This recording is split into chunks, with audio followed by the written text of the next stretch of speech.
Hello， 大家好，我是麒麟。上篇说到炭治郎和猪头联手干掉了下弦之一岩梦，但这时一位更强的敌人出现在几人眼前，他便是上弦之三一窝座。究竟几人能否战胜这上弦之鬼呢？废话不多说，进入我们的解说时刻。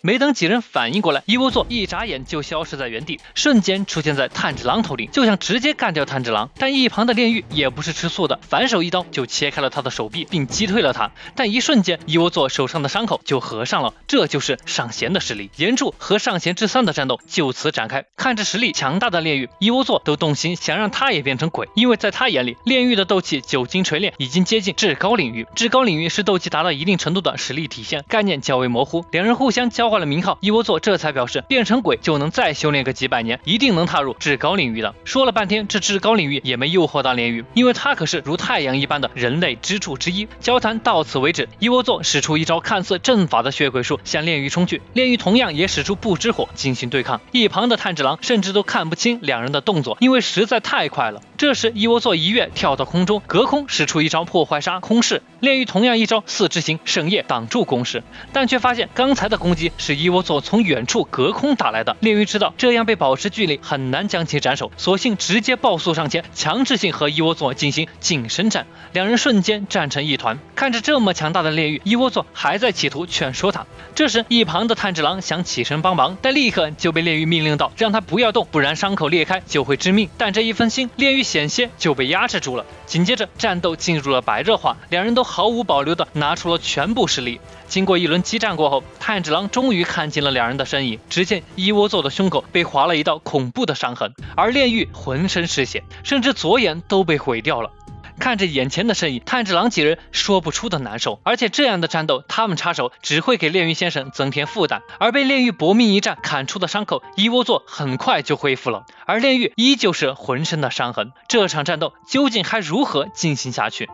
但不管一窝座如何劝说，炼狱依旧心坚如铁，依旧会履行自己的责任，不会让在场的任何人死掉。经过一轮交战后，炼狱也清楚必须一瞬间造成大面积的伤害才能对他有效果，所以炼狱索性集中了所有余力，将胜负都交给了这最后一击，其名为九之形炼狱。而一窝座同样也使出了最强技能，场面上一瞬间由爆炸引起了巨大的烟尘。在炭治郎两人的注视下，炼狱和一窝座慢慢从烟尘里显露出来，但最终炼狱砍掉了对手近乎半边身子，但自己也被刺穿了胸口。在这个时候，一窝座还在嘶喊着让炼狱变成鬼，因为他是真正的强者。而此时的炼狱回想起了往事，妈妈曾经的话浮现在脑海里，告诉他救助弱者是身为强者的责任，而这份责任绝不能忘记。炼狱一口答应了下来，这也是妈妈生前对他说的最后一番话。脱力的手再一次握紧了刀，狠狠地劈在一窝座脖子上。炼狱在用自己最后的力气进行战斗，并用自己残破的身体死死地扣住了一窝座，只要再拖延片刻，他的任务就完成了，因为就要天亮了。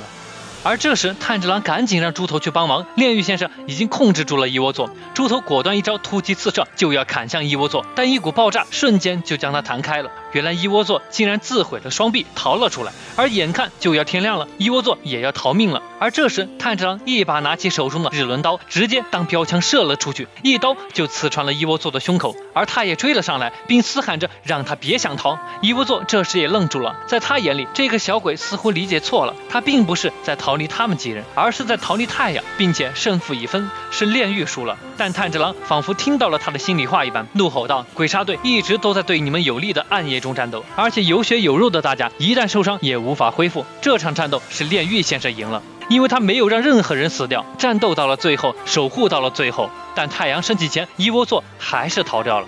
看着炭治郎为自己呐喊的身影，炼狱笑了起来。这个时候他还在担心炭治郎的伤口。三个人的身影就这样站在照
结束了。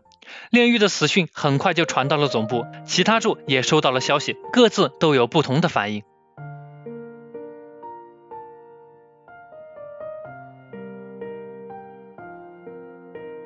而在炼狱的保护下，车上200位乘客无人死亡。听到这消息，主公也称赞了他，并表示炼狱并不孤独，因为不久后他就会去陪他。而另一边，鬼王无惨化身一位普通家庭的孩子，伊沃座正在向他汇报情况。原来鬼王正在寻找一种名为青色彼岸花的东西。虽然伊沃座杀了一名柱，但却没有找到彼岸花。鬼王对他的表现很不满意，区区杀了一名柱就来汇报，显然是不够的。他要的是歼灭整个鬼杀队，一个不留的蹂躏致死，还声称这并不是什么难事儿。那我看你上千年咋都还没搞定呢？天天净知道无能狂怒。于是伊沃座被狠狠地处罚了一番，而这番仇又记在了插了自己一刀的炭治郎身上。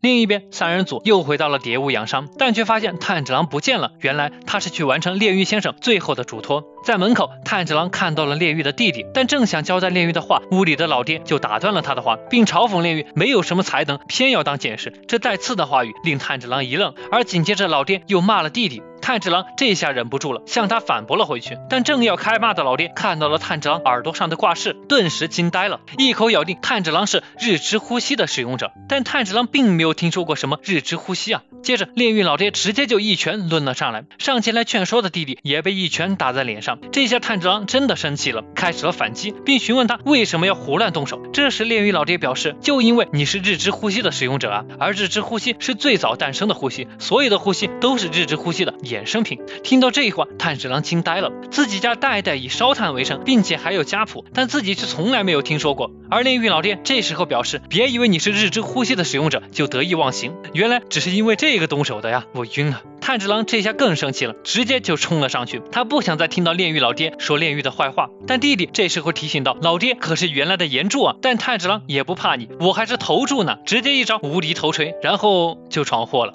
在炼狱老爹晕过去的时候，炭治郎将要交代的话都告诉了弟弟，而弟弟也将家谱拿了出来，但谁知道已经被炼狱老爹全部毁掉了。看着因为没有天赋成为炼狱的继子而垂头丧气的弟弟，炭治郎鼓励他只管走自己觉得正确的路，要是有谁反对，他就用头锤锤他，这也是炼狱想对他说的。不过头锤还是算了吧。在告别的时候，炭治郎还收到了炼狱留下来的刀锷，炼狱的意志继承在了炭治郎身上，他将一往无前。送走了炭治郎，弟弟来到了老爹的房间，看着正怒气冲天的老爹，弟弟还是告诉了他炼狱最后留给他的话，希望您保重身体。虽然看似不在意，实际上老爹已经泣不成声了。好了，到这里无限列车篇全部内容就基本结束了，真的是伤透了心。经过了这一战，在炼狱大哥的教导和激励下，炭治郎小队将更加强大。接下来将会是同样精彩的吉原花街篇。今天正在爆肝制作，喜欢本期视频的不妨点个关注，这里有各种动画漫画的解说。那么本期视频到这里就结束了，我是麒麟，我们下期再见。